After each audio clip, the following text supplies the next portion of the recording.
اللهم صل وسلم وبارك على سيدنا محمد وعلى آله وصحبه أجمعين. القصة دي للكاتبة المبدعة هويدا زغلول، وقبل ما أبدأ القصة عايزة أقول لكم إنها حقيقية، ويلا بينا نبدأ قصتنا. ليل كانت قاعدة في أوضتها وعمالة تعيط، وبعدين أمها دخلت عليها. جرى إيه يا برميل النكد؟ مالك على الصبح كده عمالة تعيطي كده ليه؟ وإيه اللي حصل؟ مش قادرة أصدق يا ماما إن وليد خلاص هيتجوز. ما كانش يومك يا وليد، هنعيش إزاي من بعدك يا لولو؟ بس يا بت، صوتك نشاز قوي. ايه ده؟ حرام عليكي، ايه الصوت ده؟ وبعدين من امتى يا اختي وانت كده يعني؟ ما انت مش طايقه ان هو يقعد في الشقه لحظه واحده. وبعدين يا حبيبتي بلاش الدور ده، هو كده ولا كده هيتجوز في الشقه اللي فوقينا، يعني وقت ما يوحشك اطلعي له فوق. طب بقول لك ايه بقى، ايدك على 500 جنيه، هنزل بقى روق على اعصابي، لحسن انا حاسه كده ان انا مخنوقه قوي يا ماما. ما تتخنقي ولا تولعي، اجيب لك كل الفلوس دي منين؟ ارحمي امي العيانه يا بت، حرام عليكي بقى، انا ما بقتش ملحقه عليكي المصاريف. ايدك والبادي، انت عارفه انا جايباه بكام؟ وقبل ما الأم ترد عليها سمعوا صوت وليد، وبعدها خرجوا له. وليد كان بيتكلم في التليفون. حرام عليك يا كارما، ارحميني بقى شويه، اجيب لك منين يعني الفلوس دي كلها؟ انا خلاص مش معايا فلوس تاني. ايه انت بتقولي لي انا الكلام ده؟ خلاص براحتك، سلام. لو عايزه بقى تاني جوازه اعملي كده وريحيني. وبعدها قفل السكه ورمى الموبايل في الارض. الله يخرب بيت عقلك، ازاي يا ابني الكلام ده؟ هي خطيبتك يعني عايزه ايه بس؟ جدع ياض، اديها على دماغها، مالها حنبوزه لو يبوزوا، عايزه منك ايه؟ يا بنت تعرفي تخرسي في ايه يا حبيبي؟ قولي خطيبتك محتاجه ايه، واي حاجه انا جنبك يا حبيبي، مش هسيبك يعني. الله حلو قوي كلامك ده انا لسه طالبه منك 500 جنيه كنت هتبلعيني فيها، ارحمي امي العيانه. بقولك ايه يا بنت، انت اخرسي خالص، وانت رد قولي في ايه؟ انا تعبت منك ومنها، انجز. الهانم خلتني بقى اشتريت لها فستان بسعر قد كده، وجايه النهارده بقى تقولي ايه؟ الفستان ليه اتقطع منه حته وعايزاني اروح اخده واعمله. انا خلاص ما بقتش قادر، لا ولا بقى على فلوس ولا على اي حاجه، ولا على اني اصلا عم مجهود. ولا تشغل بالك يا حبيب ماما، انا هتصرف ما تقلقش. بقول لك ايه يا قلبي، مش انتي برضو كنتي عايزه 500 جنيه؟ اهو خدي وروحي بقى لخطيبه اخوكي، هاتي من عندها الفستان. يرضيك حبيب ماما يكون زعلان؟ يرضيني عادي جدا، انا مالي ومال الكلام ده. شكل كده ابو ورده هيتشقلق كده ويطلع من الارض. طالما الكلام مش عاجبك انجزي يا بت، بدل ما اخلي يومك اسود. روحي يلا خدي الفستان ووديه يلا. انا عارفه ان اليوم ده مش هيعدي على خير، هاتي الفلوس. فين بقى فلوس الفستان؟ خليني اروح اعمله. معاكي 1000 جنيه، معاكي فلوس كتير اهو، ازيد من 1000 جنيه، لو حطيتي منهم حاجه نبقى نتحاسب. يلا تعالى يا حبيب ماما هاكلك جوه. وبعدها دخلت. اعمل لك ايه عشان تعملي معايا ربع اللي بتعمليه معاه؟ اربي لك شنب ولا اعمل ايه؟ وبعدها راحت على بيت نيره اللي هي خطيبه اخوها، وفضلت ترن الجرس جامد، وفتحت لها ام نيره. ايه ايدك من على الجرس، في ايه مالك؟ افرحي يا عروسه انا العارس، يا عروسه يا عروسه انا العارس. مبروك يا طن، ربنا يفرح قلبك يا رب. وبعدها دخلت. راحه فين؟ بقول لك ايه، انا لسه ماسحه الارض ومش هينفع تدخلي. وليد قال ان جايه تاخدي الفستان، عندك على الكرسي اهو. وبعدها شدت ليل لبره الشقه. ما تقعدي تشربي حاجه يا حبيبتي. وقفلت الباب في وشها. وليا قالت تزوق، انا مش عارفه اخويا دوت ناوي يعيش معاكوا ازاي. وبعدها مشيت وراحت تعدل الفستان هي وصاحبتها انجي. بجد انا مش عارفه اخوي ده عامل كده ليه، بدل ما يشوفك هتلبسي ايه في يوم زي ده، ما خليكي بقى جايه النهارده عشان تظبطي فستان خطيبته. يا بنتي برضه الله يكون في عونه، بصراحه انا حاسه بيه وحاسه باللي هو فيه، انا هلبس اي فستان يعني عادي. طب ايه رايك يا ليل نعمل مفاجاه كبيره، ده انا هقف جنبك حته وقفه هتشكريني عليها. لا بقول لك ايه يا انجي، لما بتشغلي دماغك لازم تحصل مصيبه. قولي لي يا بت بتفكري في ايه؟ اخصى عليكي يا ليل، بقى انا بعمل كده؟ المهم وريني بس شكل الفستان. وبعدها خلصت الفستان وديته على الكوافير عند نيره، وبعدها مشيت عشان تلبس. وفي القاعه بالليل كان وليد قاعد مع عروسته. والله انا مش قادره اصدق ان بعد 4 سنين خطوبه ففي الاخر انا قاعد جنب كده في الكوشه، وخلاص كلها كام ساعه وهنكون في شقتنا. وليد مش عارفه ليه يعني شمال عماله ترف، وقلبي مقبوض جدا، حاسه كده ان في مصيبه هتحصل النهارده واليوم مش هيعدي على خير. ادعي عليكي بيا نيره، وانت فيكي اصلا كل عبر، يعني انا فرحانه وعمال اقول لك النهارده يوم جميل وانت جايه تقولي في وشي الكلام ده. وبعدها نيره بصت عند الباب وشافتني وانا لابسه نفس فستانها بالظبط. يا اهلا يا اهلا، شفت عمر مع اني الشمال خيبت ابدا، ودايما اللي بقوله بيطلع صح. شفت اختك عملت فيها ايه؟ بص هناك كده. وبعدها وليد كان خايف يبص. استر يا اللي بتستر، ايه اللي حصل؟ وبعدها بيبص لاني لابسه نفس الفستان بتاع خطيبته، وانا رحت ناحيتهم. ايه رايكم في الجمال؟ عامله ماتش مع العروسه، نفس الفستان ونفس فورمه الشعر. انتوا هتعرفوش ده انا عملت مستحيل عشان اخلي الكوافيره ترضى بس تعملي نفس اللي عملتهولك. ايه اللي اختك عاملاه ده؟ اتفضل يلا روحني دلوقتي حالا واديني عند بابا، انا لا يمكن اروح عندكم البيت. مالك يا بنت يا نيره؟ عوجه بقك علينا كده ليه؟ هي مالها دي يا وليد؟ هو انا عملت حاجه تزعلها ولا ايه؟ انت تخرسي خالص، مش عايز اسمع صوتك. وانت الله يخليكي زقي معايا اليوم. انا عارف والله ان الموضوع ده يضايق، بس هي بنت مجنونه واكيد ما تقصدش يعني اللي هي عملته. الله يسامحكم، انتوا عايزين تعملوا فيا اكتر من كده؟ انا بجد خلاص اعصابي تعبتني. ايه يا نيرو ما تروقي كده، ده انا قلت اول ما تشوفيني هتفرحي جدا عشان انا عملت ماتشنج معاكي، قلت هعملها مفاجاه ليكي، في الاخر بقى تزعلي؟ ده حتى اللي يشوفنا يقول علينا ان احنا توأم. بنت انتي اكتمي خالص. وانت يا وليد لو ما مشيتش بقى اختك من قدامي حالا والله العظيم هاخد بعضي واروح البيت وانسى خالص بقى ان احنا نتجوز. عاجبك اللي انت عملتيه ده يا بابا؟ وبياخدني على جنب.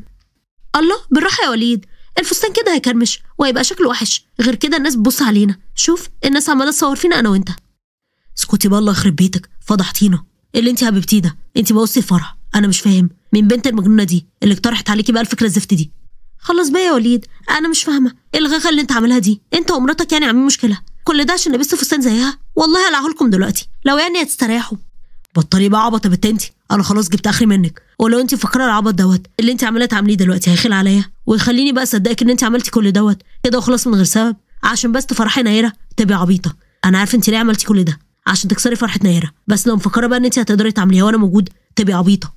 ايه الكلام العجيب اللي انت بتقوله ده؟ فرحتي لك اكسرها؟ ده انت محسني كده ان انا رحت جبتها من شعرها وهي في الكوشه. كل الحكايه ان انا قلت انا اعمل حاجه مختلفه مش اكتر يعني. ده جزتي؟ فك بقى كده، ما ينفعش اللي انت بتعمله ده. مش عليا انا الكلام ده، انا متاكد كويس قوي ان انت قصده كل حاجه، وعارفه كويس ان نيره اول ما تشوفي كده هتتضايق وممكن تبوظ الفرح بسبب الحركه اللي انت عملتيها دي. بس ما كنتش بفكر بقى ان انت هتبقي غلويه كده وعايزه تكسري فرحتي زي ما فعلا فرحتي كسرت اهي، مش كده؟ بس انا بقى مستحيل اسمح لك ان انت تعملي حاجه زي دي. اول ما وليد بيقول كده بحس كده ان جرد المايه ساقع اتدلق عليا. اللي دخل في اشكال جوازي في ان انا بوظ ليلتك، وساعتها بلاقي ماما بتقرب مني وبتمسكني من دراعي. حسابك معايا بعدين على العامله المهببه اللي انت عملتيها دي. وروحي يا زفته غيري زفت الفستان ده بدل ما والله العظيم ما تعرفي انا عم فيك ايه.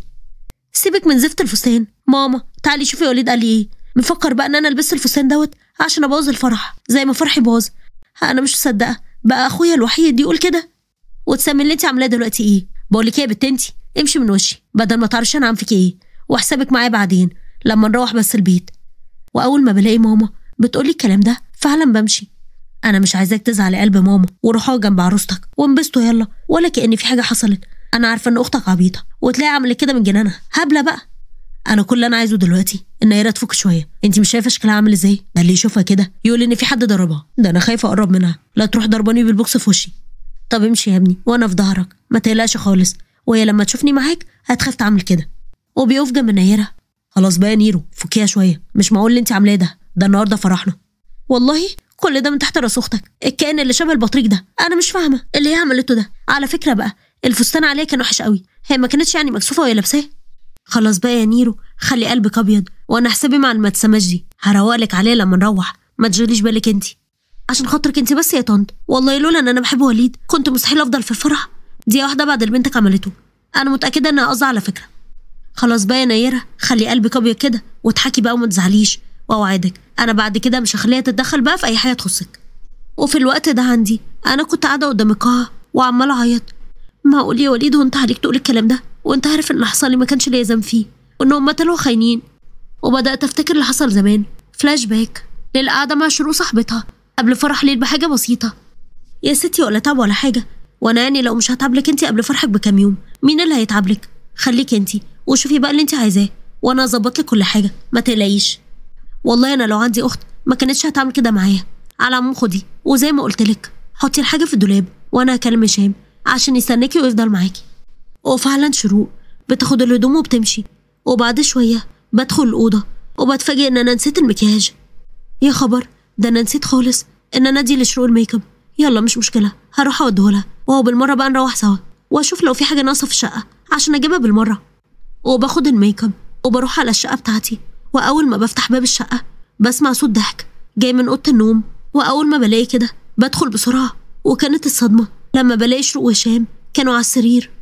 اكيد اللي انا شايفاه دلوقتي ده حلم. انا مش مصدقه بقى الخيانه تطلع منكم انتوا الاتنين. طب ازاي؟ اهدي يا ليل انا بحبك انتي. هي اللي غوتني على فكره وهي اللي عملت كل ده عشان ابقى معاها. لا والله اللي اعرفه بقى اللي بيحب حد لو عمل ايه اللي قدامه مستحيل يتهزله شعرايه واحده. وعلى فكره بقى هشام من شويه كان بيقول لي بقى ان هو مش بيحبك، ولولا بس ان فرح بعد يومين كان زمانه بقى اتجوزني انا. اخرسي خالص، الله يخرب بيتك. انت سبب في كل ده والله يا ليل. هي اللي فضلت ورايا وفضلت بقى تدلع عليا لحد ما عملت اللي عملته. هي اللي غوتني. هو انتوا مفكرين بقى ان انا زعلانه عليكم؟ انا اللي مزعلني مفرش ده، انا كنت بحبه وبسببكم هيترميه في الزباله. انا هوريكم. وبتضربهم بالشبشب ومش بتسيب شروق غير لما بتخلي وشها متبهدل. الله يخرب بيكم، هبطوني. لما اطلع بقى على المقطم اكل لي حاجه حرشه كده. وبتسيبهم وبتمشي، وبعد شويه بترجع البيت وبتتفاجئ لما بتلاقي هشام هناك. يا واطي يا زباله، هو انت اللي كان تيجي هنا بعد اللي انت عملته وزباله تانية؟ شكل كده العلقه اللي انا اديتها لكم ما روقتش عليكم صح؟ وعايزين علقه تانية. دي بقى يا بت يا ليل، ما ينفعش اللي انت بتعمليه ده. وهشام قال لي على كل حاجه وجاي اعتذر وندمان جدا على اللي هو عمله. هو عنده استعداد يعمل لك كل اللي انت عايزاه، بس الفرح يبقى في ميعاده. دي عندها هناك ان انا اكمل الجوازه دي. بقول لك ايه يالا، لو شفتك في الشارع معدي ما تعرفش ساعتها انا هعمل ايه. لو راجل يبقى وريني وشك، سمعت؟ وبدخل على جوه، وفعلا بعدها باخد كل الحاجات اللي انا وديتها هناك. ومن وقتها بتتقطع اخبار هشام وشروق. نرجع فلاش باك، بيقطع تفكيري لما بلاقي حد بيناولني منديل. على فكره الفرح جوه مش هنا. انت زي سايبه الفرح وقاعده هنا عماله تعيطي. ده العريس بنفسه عمال يدور عليكي. انت مين يا جدع انت؟ انا اول مره اشوفك وقاعد جنبي كده ليه؟ قوم يلا شوف انت رايح فين. ولو مفكر بقى ان انت هتعرف تشقطني تبقى بتحلم، كان غيرك اشطر. وببص له بقرف وبرجع على البيت. يا بنت المجانين، هو اللي بيحصل بالظبط؟ انا مش فاهم حاجه. ازاي الفرح جوه وهي سايباه وماشيه؟ انا هدخل لازم افهم في ايه. وبيدخل على جوه وبيقرب منه حسن صاحبه. ايه يا ابني اللي اخرك؟ ايه كل ده؟ ده عدت بقى حته فقره من اجمل فقرات الفرح. انا حاسس كده ان هي تبقى ترند. تصور اخت العريس كانت لابسه نفس الفستان بتاع العروسه بالظبط، وكانت الدنيا مسخره خالص. ده انا من ساعتها وانا مش مبطل ضحك. نعم بتهزر صح؟ يعني اللي كانت واقفه بره ديت اخت وليد؟ انا مش مصدق، ما كنتش اعرف ان وليد ده عنده اخت بالحلاوه دي. ما تزعلش مني، بس هي احسن من اختك. ولا الفستان عليها ده حكايه. اكيد بتهزر صح؟ بقى الشيخ احمد اللي ما فيش منه ولا في بنت اثرت فيه بيقول الكلام ده على بنت؟ شكلك كده وقعت ومحد سمع عليك. سيبك دلوقتي من الكلام ده، تعال نسلم بقى على العريس، مش هينفع وقفتنا كده. وفعلا بياخدوا وبيروحوا يسلموا على العريس. وتاني يوم الصبح بصحى على صوت ماما. امي اللي تنشكي، هو انت يا بنت اللي كان نفسك تنامي بعد اللي انت عملتيه امبارح ده؟ انت لو تعرفي بس انا ازاي مستحلفالك ما تعرفش انا عم فيكي ايه. قومي يا بنت. هيو بقى يا ماما، انا مش فاهمه انت ليه عامله غاغه. انا ما كنتش اعرف على فكره ان ننوس عن امه وهو ومراته هتضايقوا بقى باللي عملته. طب اتنيلي يلا عشان انا عايزاكي في المطبخ، ودلوقتي حالا في حاجات كتير قوي عايزين نعملها. يلا. هو انت يا ماما ايه ما بتزهقيش؟ هو مش خلاص ابنك اللي كنتي بتدلعيه وكمان بتعملي كل الاكل الحلو خلاص اتجوز وبقى مسؤول عن مراته؟ عايزه مني ايه تاني؟ ما هو بسبب اللي انت حببتيه اخوكي زعلان، وعشان عارفه ان هو ومراته بيحبوا السمك قررت بقى اعمل له صينيه سمك وانت تطلعيها وتعتذري بقى باللي حببتيه. سمك ايه يا ماما؟ واكل ايه اللي انت عايزه تعمليه؟ ده الساعه لسه 7 الصبح. اكيد بتهزري صح؟ لا يا اختي ما بهزرش. ويلا فزي قدامي، يلا على المطبخ. ما حدش هيعمل اكل الا انت عقبا ليكي بسبب اللي انت عملتيه معاهم. والله العظيم انا تعبت قوي من معاملتك دي. قولي لي بس، هو انت لقيتيني على جامع؟ هروح اسال هناك، ما ممكن امي الحقيقيه بتدور عليا كمان ونلم بقى الشمل تاني بدل المعامله دي. كده يا ماما كده. واول ما بقول الكلام ده بلاقي ماما قلعت الشبشب. سمعيني كده يعني هي بتقول لي ايه؟ وبطلع اجري على المطبخ عشان ما اضربش. انا مش فاهمه يا ماما انت ليه كده ها؟ انا قصدي يعني عايزه السمك مشوي ولا مقلي عشان اظبط لك الدنيا. ايوه ظبطي يا اختي، نص ساعه والاكل يكون جاهز وطلعيه فوق عندهم. سمعتي؟ زمانهم جعانين. ربنا على الظالم مفتري، انا مش عارفه ايه اللي انا عاملاه في نفسي ده وايه اللي مخليني اقعد في البيت ده لحد دلوقتي. ها سامعاكي يا جاموسه، خلصي بقى واعملي اللي انا قلت لك عليه بدل ما تعرفش انا عم فيكي ايه.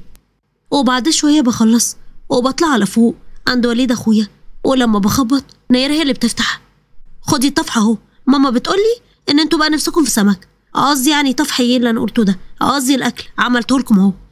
وايه اللي اخرك يا حبيبتي كل ده؟ انا كنت لسه هكلم طنط اقول لها ايه اللي اخرها كده، هي عارفه ان احنا عرسان وعايزين بقى غذا.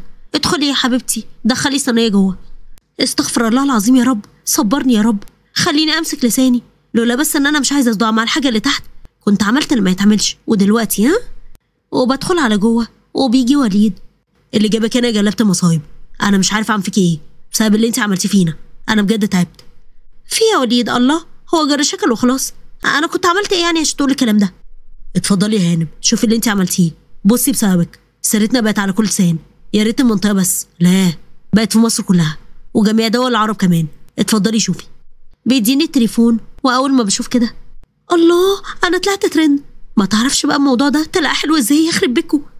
انت هبله بنت ولا ايه؟ ايه الكلام فارغ ده؟ فرحانه انك طالعه ترند والناس عماله تشتم فيكي؟ سيبك بقى من الكلام ده، انا والله كان نفسي اعمل حاجه مختلفه مش اكتر، يعني كان نفسي نفرح. في حد يفرح في الدنيا بالطريقه دي؟ يمكن كان تفكيري غلط، بس حقك عليا يا نيره. وخدوا انا حجزت لكم اسبوع، هيبقى شهر عسل في شرم الشيخ عشان تكوني فرحانه. معقول الكلام ده؟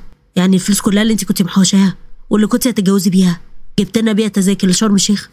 انا عارفه ان انا غلط، وعلى فكره انا خلاص قفلت من موضوع الجواز ده ومش هفكر في جواز تاني. الف مبروك، اتمنى ما تزعليش مني. وبعدها اخدتها بالحضن ونزلت. نيره كانت بتدمع. ايه يا حبيبتي، قد كده متاثره من اللي حصل؟ على فكره هي غلبانه جدا وطيبه. متاثره ايه؟ اختك معفنه قوي، مش هين عليها حتى تحجز لنا 10 ايام، دي حاجزه اسبوع بس. بعدها زقها وبصلها باستغراب ودخل على جوه، وفعلا سافروا. ولما رجعوا من السفر لقيت نيره نازله. كويس قوي ان انا لقيتك هنا، تعالي بقى معايا عشان عندي عزومه كبيره، اخوك عازم صاحبه. لا بقول لك ايه، ما تاخديش عليا قوي كده، انا اعتذرت لك عشان خاطر بس كنت غلطانه في حقك، لكن انا بقى مش خدامه عندك. وبعدها دخلت الام بتقولي حاجه يا حبيبتي، سامعه صوتك. بقول لها من عينيا حاضره يا ماما، اللي هي عايزاه هعمله. وبعدها طلعت، وبعد الاكل كنت واقفه بغسل مواعين ودخلت نيره. كفايه عليكي قوي كده يا حبيبتي، روحي اقعدي مع اخوكي بره عشان هو عايزك موضوع مهم. لا والله، بعد ما خليتيني عملت لك كل الاكل وكمان بغسل لك المواعين جايباها على اخر طبق وتقول لي كفايه عنك؟ اخلصي بقى يلا. وبعدها خرجت. تعالي يا ليلي يا حبيبتي، عايزه اتكلم معاكي في موضوع مهم. احمد صاحبي اللي كان معزوم عندنا النهارده جه واتكلم عليكي. ايه الواطي الزباله، وانت سكت لما اتكلم عليا صح؟ صحيح، ما انا لو همك قوي مش هتعمل كده، انا اختك برضو. يا بنتي ارحمي امي تعبانه، اتكلم عليكي يعني عايز اتجوزك، ما ينفعش اللي انت بتعمليه ده. جواز تاني يا وليد؟ ما انا قلت لك ان انا قفلت من الحوار ده ولا يمكن افكر فيه تاني. ما ينفعش اللي انت بتعمليه ده، خدي لنفسك فرصه، مش معنى ان واحد خاين يبقى كل الناس خاينه. واحمد انسان كويس ومحترم جدا، بس اللي حصل فيه مش شويه. والله يا حبيبتي انا شايفه بقى ان هيكون في خطوبه، انت بقى تعرفيه وهو يعرفك، ولو حسيتي ان انت مرتاحه له كملي. وفعلا عملت خطوبه، بس كنت ملاحظه بقى ان نيره عماله تبص على الفستان بتاعي. والله لو عملتي اللي في دماغي ولبستي نفس الفستان بتاعي بالظبط ما تعرفش انا هعمل فيكي ايه. لا والله، وش معنى عملتيها فيا يا كلبه؟ لا بجد اوعي تعمليها فيا ماشي؟ يا بنت بهزر معاكي، اكيد مش هعمل كده. وبعدها اتخطبت، وفعلا عشت اسعد ايام حياتي مع احمد. ولحد هنا خلصت القصه خالص. ولو عجبتكم اعملوا لايك وشير واشتراك في القناه وتفعيل زر الجرس على كلمه الكل عشان يوصل لكم اشعار بكل جديد. بحبكم قوي، مع السلامه.